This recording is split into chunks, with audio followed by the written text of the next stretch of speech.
ഒരു മിനിറ്റ്. ആ ഫോണെന്ന് കാണിച്ചേ. എടി, ഇത് നമ്മൾ നേരത്തെ ടിവി കണ്ട വീഡിയോ തന്നെയാ. അതെനിക്കറിയാം, ഫോണിങ്ങതാ. പ്രലോഭിപ്പിച്ചും ചതിച്ചും സാമ്പത്തികമായി ബുദ്ധിമുട്ടുന്ന പെൺകുട്ടികളെ ഇവർ ഇവരുടെ വരുതിയിലാക്കും. വേട്ടനായ്ക്കളുടെ മനസ്സാ ഇവർക്ക്. നീ എന്താ ആലോചിക്കുന്നേ? ഈ വീഡിയോയിൽ സംസാരിക്കുന്ന പെൺകുട്ടി പാറുവാണ്. പാറു? അതെ. നീ വേണമെങ്കിൽ വീണ്ടും ഈ വീഡിയോ പ്ലേ ചെയ്ത് ആ പെൺകുട്ടിയുടെ ശബ്ദം മാത്രം ഒന്നുകൂടെ ശ്രദ്ധിച്ച് കേട്ടു നോക്ക്. പ്രലോഭിപ്പിച്ചും ചതിച്ചും സാമ്പത്തികമായി ബുദ്ധിമുട്ടുന്ന പെൺകുട്ടികളെ ഇവർ ശരിയാ, വരുതിയിലാക്കും. ഇത് പാറുവിന്റെ ശബ്ദം തന്നെയാ. മനസ്സാ ഇവർ. ഞാനിതെന്താ നേരത്തെ മനസ്സിലാക്കാത്തെ? അപ്പൊ ഈ പെൺകുട്ടികളെ എല്ലാം രക്ഷിച്ചത് പാറുവാണോ? അതെ. നിങ്ങൾ വെറുതെ ഓരോന്ന് സങ്കല്പിച്ച് കൂട്ടണ്ട. ഈ വാർത്ത ആദ്യം എപ്പോഴാ വന്നേ? നമ്മൾ നാട്ടിൽ നിന്ന് തിരിച്ചു വന്നപ്പോ. വാർത്ത വന്നത് അന്നാണെങ്കിൽ ഈ സംഭവം നടന്നത് അതിന്റെ തലേ ദിവസം ആയിരിക്കില്ലേ? അതെ, അന്ന് തന്നെയാണ് പാറു ഹോസ്റ്റലിൽ വൈകി എത്തിയതിന് കുടുങ്ങിയതു. നീ പറഞ്ഞതുപോലെ അവൾ ഈ പ്രശ്നത്തിൽ ഇടപെട്ടതുകൊണ്ടായിരിക്കും അന്ന് വൈകി എത്തിയത്. പാറു ഇത് മറയ്ക്കാനാണ് മാഡത്തിനോട് സത്യം പറയാതിരുന്നേ. ഇപ്പൊ തന്നെ ഇക്കാര്യം ഭൂമിക മാഡത്തോട് പറഞ്ഞ് പാറുവിനെ തിരിച്ചുകൊണ്ടുവരണം. എന്താ മീരെ, ഞങ്ങള് പാറുവിനെ തിരിച്ചു കൊണ്ടുവരാനല്ലേ ശ്രമിക്കുന്നേ? അതിന് നീ എന്തിനാ തടയുന്നേ? നിങ്ങൾ ദയവേതും മാഡത്തിനോടൊന്നും പറയരുത്. എന്താ? അങ്ങനെ പറഞ്ഞാൽ എന്താ കുഴപ്പം? നിനക്കിതിനെ കുറിച്ച് നേരത്തെ അറിയായിരുന്നോ? മീരെ, നീ സത്യം മറയ്ക്കുന്നത് കൊണ്ട് അത് ബാധിക്കുന്നത് പാറുവിനെയാണ്. നീ സത്യം പറ. ഞാൻ പറയാം.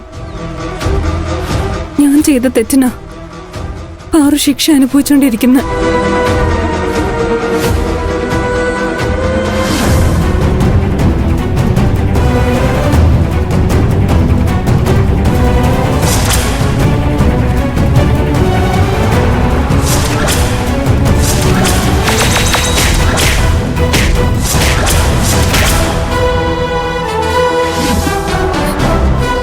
ഇതാ നടന്നത്.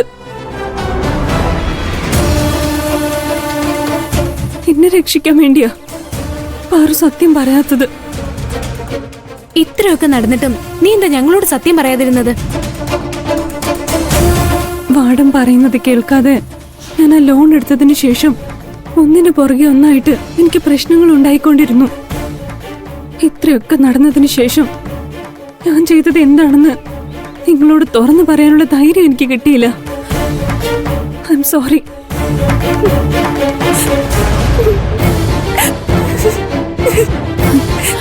കരയല്ലേ മീരെ?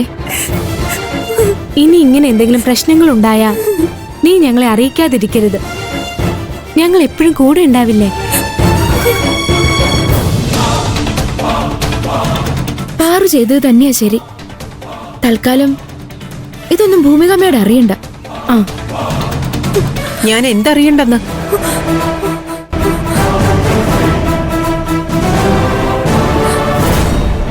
എന്നെ എന്തറിയിക്കേണ്ടെന്നാ നിങ്ങൾ പറഞ്ഞോണ്ടിരിക്കുന്നത്? അത് ഞങ്ങൾ ഇന്ന് പാറുവിനെ കാണാൻ പോകുന്നുണ്ട്. ഇതറിഞ്ഞ മാഡം വഴക്ക് പറയുന്ന സംശയം തോന്നിയതുകൊണ്ട് മാഡത്തിനെ അറിയിക്കേണ്ടെന്ന് പറഞ്ഞതാ. ഓ, അപ്പൊ നിങ്ങളുടെ സൗഹൃദത്തിന് ഞാൻ എതിരാണെന്നാണോ നിങ്ങൾ മനസ്സിലാക്കി വെച്ചിരിക്കുന്നത്? അയ്യോ, അങ്ങനെയൊന്നുമില്ല മാഡം. അവൾ ആ അർത്ഥത്തിൽ പറഞ്ഞതല്ല. എനിക്ക് നിങ്ങളുടെ വിശദീകരണമൊന്നും കേൾക്കണ്ട. എന്നെ നിങ്ങൾ ഇപ്പൊ വെറും ഒരു വാർഡനായി മാത്രമാണ് കാണുന്നതെന്ന് എനിക്കറിയാം. ഇനി പാറുവിനെ കുറിച്ച് നിങ്ങളോട് ഞാൻ ഒന്നും ചോദിക്കില്ല. മാഡത്തിന് ഒരുപാട് വിഷമായെന്ന് തോന്നുന്നു. അത് ഞാൻ മാഡം സത്യം അറിയരുതെന്ന് കരുതി ഒരു നുണ പറഞ്ഞതാ. അത് മാഡത്തെ ഇത്രയും വിഷമിപ്പിക്കുമെന്ന് ഞാൻ കരുതിയോ? ഇതെല്ലാം സംഭവിക്കുന്നത് ഞാൻ കാരണമാ. നീ അതിനെക്കുറിച്ച് ആലോചിച്ച് മനസ്സ് വിഷമിപ്പിക്കണ്ട. എല്ലാം ശരിയാവും. പാറുവിനെ തിരിച്ച് ഹോസ്റ്റലിലേക്ക് കൊണ്ടുവരാനുള്ള വഴി നമുക്ക് ശരിയാക്കാം.